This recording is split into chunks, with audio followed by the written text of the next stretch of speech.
peuple d'Afrique, nous voyons les médias propagande essayer d'afficher Zelensky à la une, que son invitation au sommet de l'Union africaine, c'est-à-dire il doit intervenir par visioconférence, que cela fait polémique entre dirigeants africains, que ça ne passe pas beaucoup. Mais ce n'est pas Zelensky le problème, c'est Mamad Faki le problème. Parce que dans les prérogatives de la Commission de l'Union africaine, c'est cette fameuse commission qui organise les rencontres et qui dresse la liste des invitations. Et Mamad Faki se permet de vouloir inviter Zelensky à un sommet de l'Union africaine. C'est pourquoi nous disons que ce n'est pas Zelensky. Même si on a sifflé à l'oreille, on a imposé à Mamad Faki de l'inviter, il doit au moins se respecter les Africains. Pourquoi se permet-il d'inviter Zelensky à une réunion entre Africains? Mais c'est un problème. Les sommets de l'Union africaine, on est censé débattre des problèmes africains. Lui, Mamad Faki, le même qui avait été expulsé du huis clos lors des sommets EAC et puis SADC autour de cette guerre d'agression du Rwanda contre la RD Congo que nous condamnons avec la dernière énergie. Premier point. Une guerre d'agression du Rwanda, c'est le Rwanda qui est cité en première ligne parce que c'est le Rwanda qui envoie ses troupes. Le Rwanda et l'Ouganda, surtout n'oublions pas Ouganda. Mais derrière, c'est l'oncle Sam, ce n'est caché des personnes. Que des chefs mercenaires comme le Laurent Kunda se plaignaient de la présence des Chinois autour des minerais. Donc Kagame, c'est celui qui se bat pour les intérêts de l'oncle Sam, des anglo-saxons et autres. Ça, c'est connu de tout le monde. Si je vois certains qui se font passer pour des panafricains, essayer de s'en approprier, essayer d'en faire un outil de propagande, je dis détrompez-vous. Tous les panafricains soutiennent la RD Congo dans sa guerre défensive contre l'agression du Rwanda. En tout cas, moi, je soutiens fermement la RD Congo là-dessus. Mais vouloir instrumentaliser cela pour essayer d'isoler certains pays africains que la France veut abattre, ça ne va pas passer. Personne ne va instrumentaliser ça pour des fins personnelles ou à des avantages d'Emmanuel Macron, qui d'ailleurs est à la fois parrain de Kagame et parrain de Félix Tshisekedi. C'est là, si on veut dire la vérité, c'est là qu'il faut pointer les doigts. Il faudrait que Tshisekedi rompe avec ces gens. Lors de ces sommets de l'EAC et puis SADC, Mamad Faki a été expulsé. Par qui? C'est l'Afrique du Sud qui a exigé qu'il soit expulsé. Nous savons que l'Afrique du Sud est membre des BRICS, mais l'Afrique du Sud travaille aussi pour ses propres intérêts. N'oublions pas que l'Afrique du Sud, même si ce n'est pas le plus grand PIB de l'Afrique, mais c'est le pays le plus industrialisé de l'Afrique. Le pays qui a le plus d'industrie dans les secteurs de l'agriculture, dans les secteurs énergétiques et dans d'autres secteurs, notamment les secteurs miniers. Donc l'Afrique du Sud aussi est intéressée. Ce n'est pas pour les beaux yeux des Congolais. Donc ce qui se passe au Congo en réalité, c'est une guerre d'agression autour des richesses des Congolais contre les Congolais et contre bien sûr le bien-être des Congolais tout simplement. Donc Mamad Faki, expulsé du huis clos EAC SADC, le même Mamad Faki, lors d'un forum récemment à Brazzaville, a tout fait pour empêcher la délégation du Niger de prendre part. Il empêche la délégation du Niger, qui est une délégation africaine, mais au même moment, il veut inviter Zelensky à venir. Mais il y a quelle cohérence dans la démarche de ce monsieur? Qu'est-ce qu'il va dire aux autorités du Niger? Quelles sont les autorités qui n'ont pas été élues, mais lui, il a été Premier ministre, ministre des Affaires étrangères. Pendant 9 ans, ministre des Affaires étrangères d'Idriss Déby. Mais Idriss Déby, comment il arrive au pouvoir? C'est pas le régime d'Hissène Habré qui l'a fait renverser, mais il était un chef rebelle, Idriss Déby. Avec Hissène Habré, ils ont fait des pushs ensemble, mais il a ensuite renversé Hissène Habré. Il s'est éternisé au pouvoir. Quand lui, il était nommé Premier ministre d'Idriss Déby, Idriss Déby venait de boucler. Il était déjà plus de 10 ans de règne, parce que lui, il a été nommé Premier ministre en 2003. 2003, d'ailleurs, c'est en juin 2003, 3 mois juste avant, Ange Félix Patassé de la République centrafricaine venait d'être renversé par un autre coup d'État porté par Bozizé, qui a été soutenu. Vous savez, il y a beaucoup de choses en Afrique. Les gens comme les Mamad Faki, de tous les temps, les 9 ans qu'il a fait étant ministre des Affaires étrangères. Du Premier ministre, c'est M.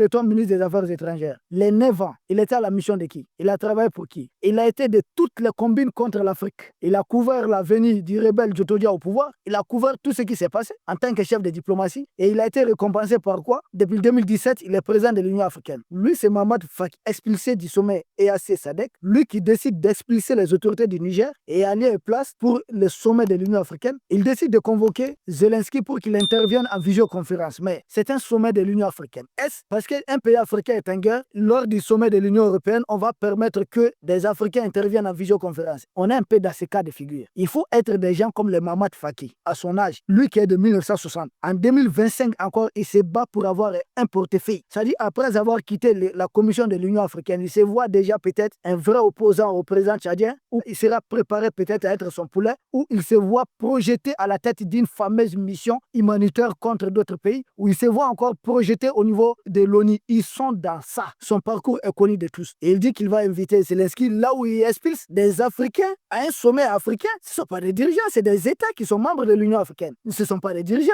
Un dirigeant, on peut le sauter à tout moment, mais son État reste sur place. Je ne comprends pas ces gens-là. Et puis, ils sont en train de vouloir reproduire toutes ces erreurs de l'Union européenne au niveau de l'Afrique. La CEDEAO veut fonctionner comme ça, l'Union africaine veut fonctionner comme ça. On met en place une commission qui décide à la place des gens. Mamad Faki, il a quelle légitimité? Il a été élu par qui si c'est une question de légitimité? Est-ce qu'on a fait une élection dans différents pays africains pour qu'il soit le président d'une commission qui va parler au nom de tous les pays africains? On a vu, c'est des dirigeants comme ça, on va nous dire qui? L'Union africaine même. C'est des gens qui ont fait des coups d'État, mais en faveur des impérialistes qui y règnent, c'est tout. La dernière présidentielle en Mauritanie, nous savons comment le président là, s'il a gagné ou pas, on le sait. Mais c'est lui qui est le président de l'Union africaine. Gazouani, mais ça ne dit rien à personne. Cette agression-là, ça prendra fin. On ne va pas permettre que certaines personnes, au nom de quelques étiquettes, continuent d'insulter, de vouloir rabaisser nos États. Surtout pas quelqu'un comme Mamad Faki, qui ne peut même pas mobiliser dans son pays. Il a quelle légitimité? Donc, même chose qu'ils ont fait à l'Union européenne avec, je ne sais pas, Von der Leyen, la dame là, la même chose qu'on veut reproduire au niveau de l'Union africaine. Doter certaines personnes d'une superpuissance, les personnes qui n'ont même pas été élues, c'est comme les fameux présidents de la commission de la CEDEAO qui commet tellement de bavures ici. Tantôt, il dit, il prend la défense du Nigeria contre le Niger, alors qu'à l'époque, le Niger était encore membre de la CEDEAO. Il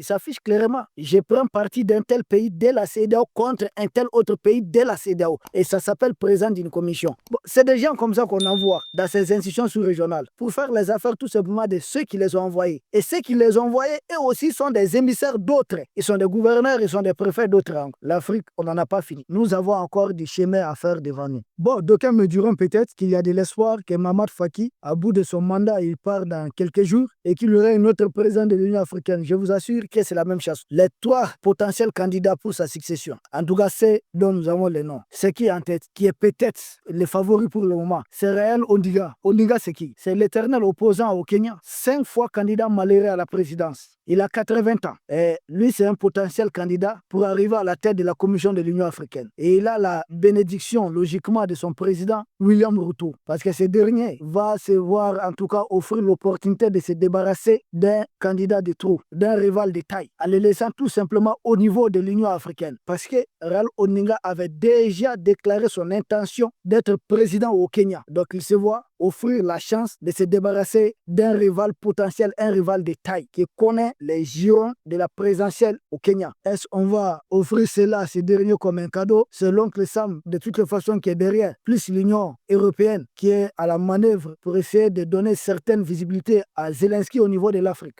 Premier point. Deuxième candidat potentiel que nous considérons comme deuxième favori. Ce deuxième homme, c'est Mahmoud Ali Youssouf, le ministre des Affaires étrangères de Djibouti, si j'ai bonne mémoire, depuis 2005. Un homme très proche du président djiboutien Ismaël Omar Guelleh. C'est le deuxième favori parce qu'il parle couramment français, anglais, arabe. Et puis qui connaît Djibouti, c'est là où vous avez à la fois des bases militaires de l'oncle Sam, des États-Unis, des Français, on dit même de l'Union européenne, des Iraniens, des Chinois. La seule base militaire étrangère de la Chine se trouve dans ces pays, c'est à Djibouti, où vous avez un peu conglomérat de plusieurs bases étrangères. Donc, tous les grandes puissances là ont leur base là-bas. Est-ce un tel homme ne fait pas consensus, surtout qu'il est farouchement soutenu par son président? Il est très proche d'Ismaël Omar Guelleh, lui-même au pouvoir depuis 1999. Mais tant qu'il fait leurs affaires, il garantit leur base. Il est un bon démocrate. Depuis 1999, il est président de Djibouti. De 1999 à maintenant, ça fait combien d'années? Donc, on est dans la 26e année. Ça ne fait rien, ça ne dérange pas. C'est pas une question de démocratie, de coup d'État ou autre. C'est qui fait les intérêts de qui? Le dernier homme, Richard Rachimandrato, ancien chef de diplomatie de Madagascar au niveau de l'ONU. C'est monsieur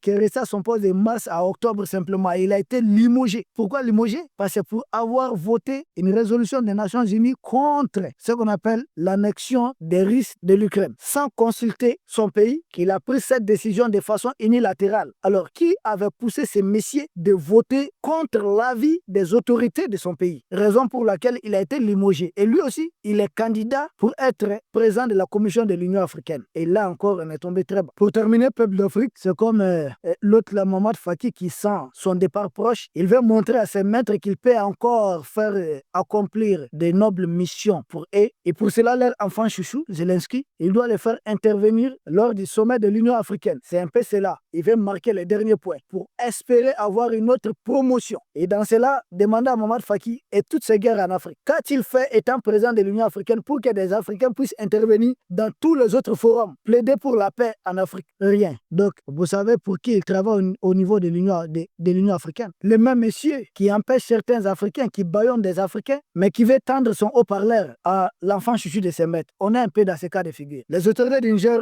ont bien dit, dorénavant, les pays de l'Est ne participeront pas à certains forums. Et nous disons bravo. Si nous pouvons même suspendre notre participation de l'Union africaine, moi, ça me fera plaisir. Pas de toutes les façons. Ils font des réunions dans notre dos. Ils disent que nous sommes suspendus. Jusqu'à ce que cela convienne à leur maître. Alors, pourquoi rester dans ça? Mais il y a des pays qui s'étaient déjà retirés même. Le Maroc est un exemple flagrant. Le ciel n'est pas tombé sur la tête des Marocains. Alors, pourquoi rester dans une organisation qui ne nous respecte même pas? On va nous dire, mais finalement, vous allez vous retirer de tout, oui, de tout ce qui veut nous embêter dans notre marche en avant, de tout ce qui veut entraver notre bonne marche. Oui, nous allons nous en retirer. Et ça, je pense, c'est logique. D'ailleurs, après tout cela, bientôt, dans les jours à venir, c'est les assises au Niger qui vont commencer. S'il pense avoir fait du mal aux autorités du Niger, il va attendre la réponse très bientôt. Se mettre, lui, lors des assises qui commencent dans 2 ou 3 jours au Niger. Les assises qui vont décider du sort de la transition en cours au Niger. La réponse, ils ne seront pas surpris. Dans quelques jours, on verra ça parce que la commission aura juste quelques semaines pour rendre son rapport final. Nous vous disons merci, peuple d'Afrique, et à très bientôt.